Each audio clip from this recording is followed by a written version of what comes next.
for any less than that. Obviously, the money I wanted to cover, but I can put your rose on there for just about $18. That's about as low as I can come now. Yeah, okay, I'll have it done because I want to cover it. I know the initials give you. Turn your chair around. Sit sideways to me here, buddy. Oh, like names or initials, if you're a married man, gives you a fit. Well, I had to put on when I was 15 years old. I know it, but it's some girl's name, ain't it? Yeah. And your wife don't like it. Is that what it is? Well, not really. I just want to cover here, for put your hand straight through here, now, buddy. Oh, straight there. There you go. Now you lean right, a little further now. All right. Did somebody send you to me? No, I'm just cruising up the avenue. You haven't heard of me? No, sir. Oh, raise your arm up. Well, I'm known all over the world, so have faith in me. Who did that tattoo? This is homemade. I need one. A friend of mine, when we was drinking a lot of beer, you know, we was young and putting tattoos on each other. I'll tell you why I never like to ask a guy who did his homemade job. Because sometimes that's done in some unfamiliar places. Yeah, right. Yeah, so you don't want to call the name and you don't want to tell where you was at when you had it put on. So therefore, I don't embarrass him by asking him, you see? So a lot of that is we call chain gang tattooing. Did in jail, a lot of it. Oh, yeah. But you can do the same thing at home or sitting in Sunday school. We were hooking school that day. You know? Yeah. Was it you that was telling me one time a woman kept having a series of names put on her back, and she'd come back in a little while. That was on her hip, on her cheek of her hip. And you'd cover it with a little ribbon? No, I covered them with property of and a name. You know what that is? Property of. Yeah, that means it belongs to so-and-so. Big Bad John. See? Right. Forces women to come in and get tattooed. Uh-huh. Later on, she came in when he kicks her out. We fight like cats and dogs. I says, well, you better straighten up and fly right, because every time he gets mad at you, he's gonna bring it up that he married a cemetery, because that's what it looks like. 6 wreaths and then another name. Oh, my. The only safe name to put on you is Mom. That's it. Dad.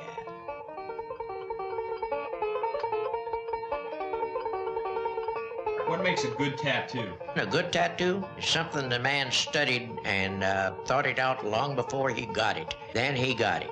Or as an artist? As an art, it's the shading, it's not the color. You can put just a minimum amount of color to real good shading, and it'll go over, it'll stand out.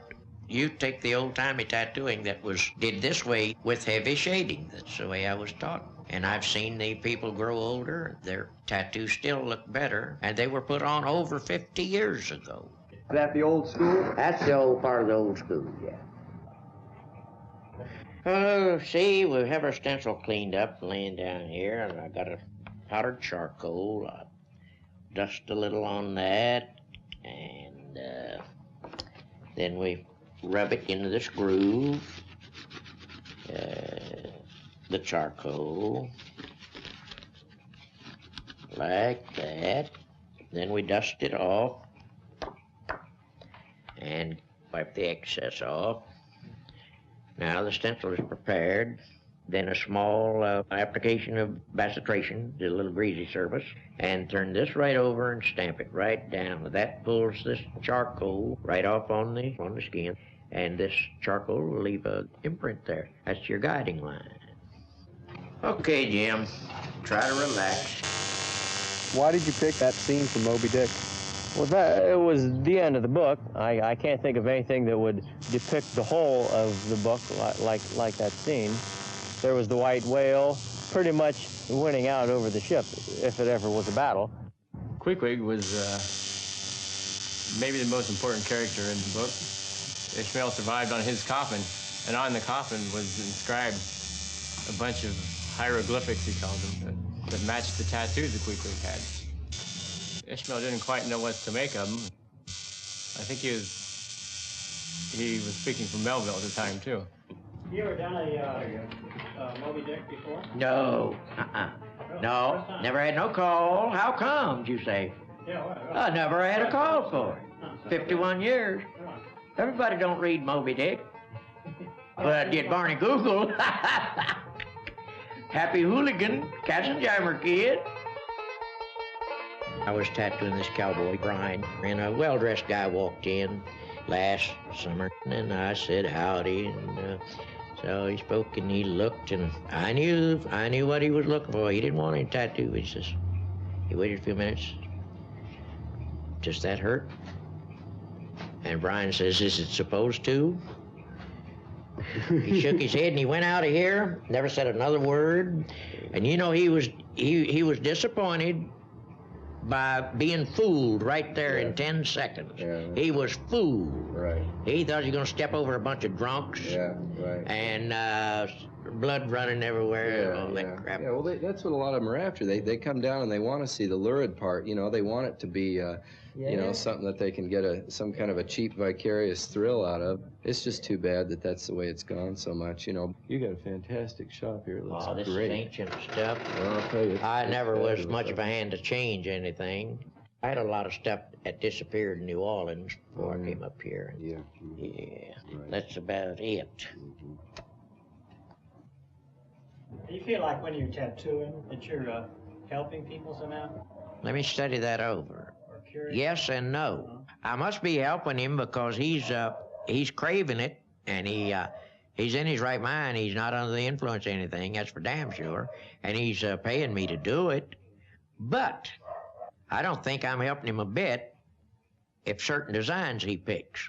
He might smoke pot, which is none of my business. He might have a lot of fun with it. I had a lot of fun with liquor. But why go out and wear a badge saying, I am a drunkard, I am high as a kite? We all know that a baby craps in his diaper. Well, why pull that diaper off in front of everybody and say, look what my baby does this? You see? You understand what I'm talking about? That's it, see?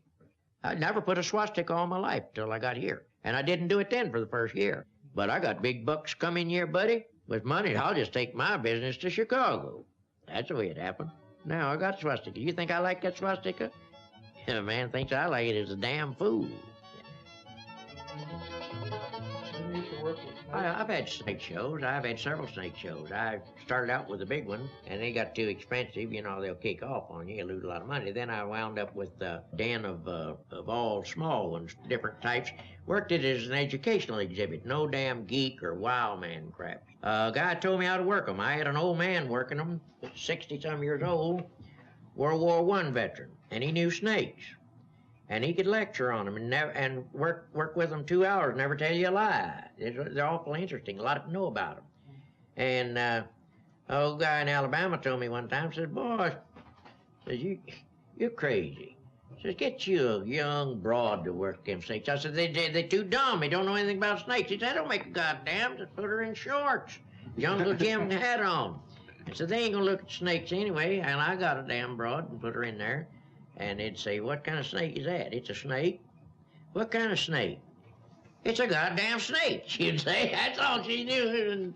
And they would just buy them tickets and come in there to see them legs. That's all. Yeah. Now, these daggers, I got them from Sailor Catsy way before he died. How did Sailor Catsy die? Snake killed him. His own python squeezed him to death in Tampa, Florida. What was the story on that? The story, man, it was all over the world. Russia even published it. Not every day you get to see a python squeeze a man to death in civilization, you know. I mean, out here, out of the jungle. He was doing some paint. He's painting the show front outside. His wife was down the other end of the zoo, had a little zoo below Tampa.